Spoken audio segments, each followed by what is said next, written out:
आपको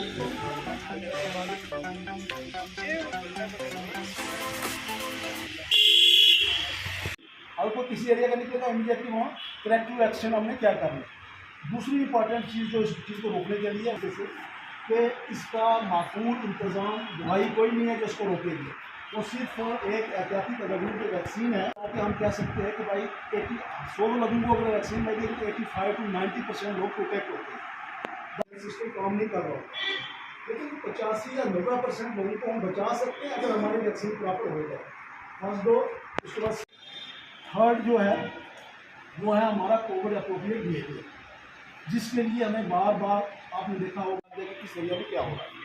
सेकंड हमारा जो इम्पोर्टेंट पॉइंट है, जैसे हमारे कुछ नाकाज हैं, ये पेट्रोल पंप हो गया, हमारी चीज़ें होती है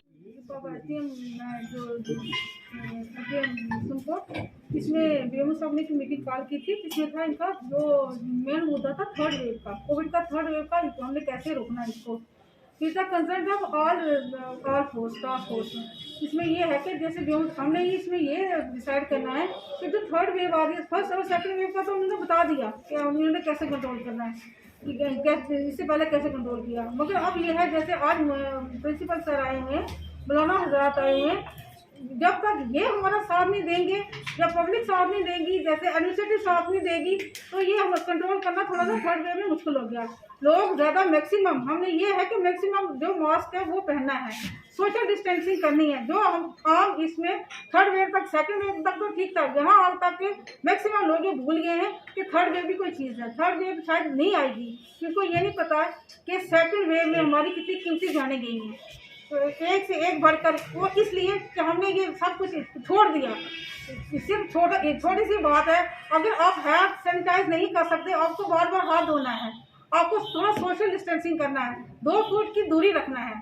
मगर इसमें ये रिस्क छोड़ने से ऐसा ना हो, खुदा ना खास्ता थर्ड वेव में आ गया तो इस काफ़ी लोगों का ये जान खत्म कर जाएगी। इसमें यही मैं कहना चाहूँगी कि इसमें जो आपको सब थ्रू मौलाना हजरात, हमारे जो प्रोमिनेंट पर्सन आए हुए हैं, काउंसलर आए हुए हैं, यहाँ पे बीएमओ हजरात है, वीडियो ऑफिस से काफ़ी लोग आए हुए हैं, प्रिंसिपल आए हुए हैं, ये अपने थ्रू एक मैसेज दें और लोगों को ये बता के जगह जगह कैंप्स करें थोड़ा सा।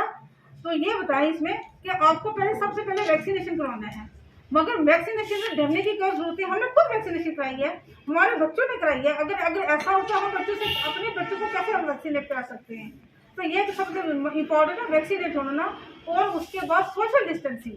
जो जैसे जुम्मा वाले दिन यहाँ पे काफ़ी रश होता है, हमसे यही रिक्वेस्ट करेंगे कि जब तक, क्योंकि 25 से तो ज़्यादा गैदरिंग हम कर नहीं सकते, मगर जब तक ये प्रोमिनेंट यहाँ के हैं लोग इनकी बहुत ज़्यादा सुनते हैं, तो ये अपने स्टेज से ये लोगों को बताएंगे जितना मिनिमम गैदरिंग हो उतना ही।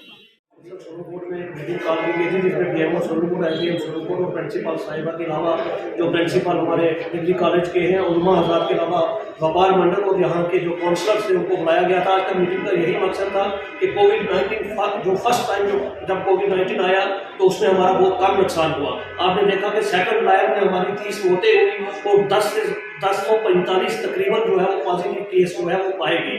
आज की मीटिंग का हमारा यही मकसद था कि सोशल डिस्टेंसिंग को हमें बरकरार रखना है। बिलखुसूस उलमा हज़रात से ये गुजारिश की गई है, ब्लॉक मेडिकल ऑफिसर सोनूकोट एसडीएम साहिबा ने कहा है कि जुमा का दिन हो या दीनी कोई भी त्यौहार हो, उसमें सोशल डिस्टेंसिंग को जो है वो बरकरार रखा जाए। मैं भी अवाम सोनूकोट से पुरजोर अपील करता हूँ, व्यापारियों से गुजारिश करता हूँ कि अपनी अपनी दुकानों के सोशल डिस्टेंस बना के रखें।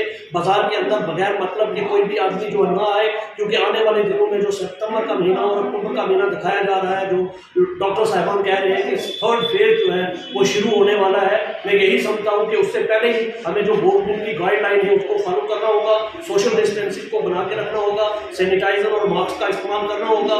मैं समझता हूँ कि इससे बेहतर हाल हमारे लिए कोई भी नहीं हो सकता। साहब का शुक्रिया अदा करता हूँ कि उन्होंने हमें यहाँ इन्वाइट किया है और इस बारे में डिस्कशन करनी है कि ये जो थर्ड लेयर आ रही है तो इसके लिए हमें किस तरह से प्रिपेयर होना है।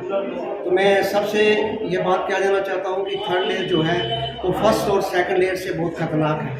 हमने हमारी जान है तो जहान है, तो हमने अपनी जान की परवाह करनी है और SOPs को फॉलो करना है। अगर हम SOP को फॉलो नहीं करेंगे तो हमें इसका खमियाजा भुगतना पड़ेगा। पहले भी आपने देखा है कि फर्स्ट लेयर में हमारे कम लोग जो थे वो प्रभावित हुए थे, और दूसरी लहर में उससे ज़्यादा प्रभावित हुए। तो आप क्या कहेंगे यहाँ के सिविल सोसाइटी के नाते? मैं इसे यही कह देना चाहता हूँ कि वो SOP को फाइल करें, और उसमें सबसे पहले आपने सोशल गैदरिंग नहीं करनी है, हाथ धोने हैं, और जो भी इसकी नेसेसिटीज़ हैं उसको सारा पूरा करना। आज हम सुरनकोट हॉस्पिटल के अंदर इस वक्त मौजूद हैं। बीएमओ साहब ने एक मीटिंग रखी है थर्ड वेव के ताल्लुक से, जिसके ताल्लुक से मुकम्मल आप लोगों को अवेयर किया जा रहा है कि आप इससे अपने आप को, अपने बच्चों को ज़रूर बचाएं। मुकम्मल SDM साहिबा भी मौजूद थी और दीगर काफ़ी अफसरान भी मौजूद हैं इस मीटिंग के अंदर।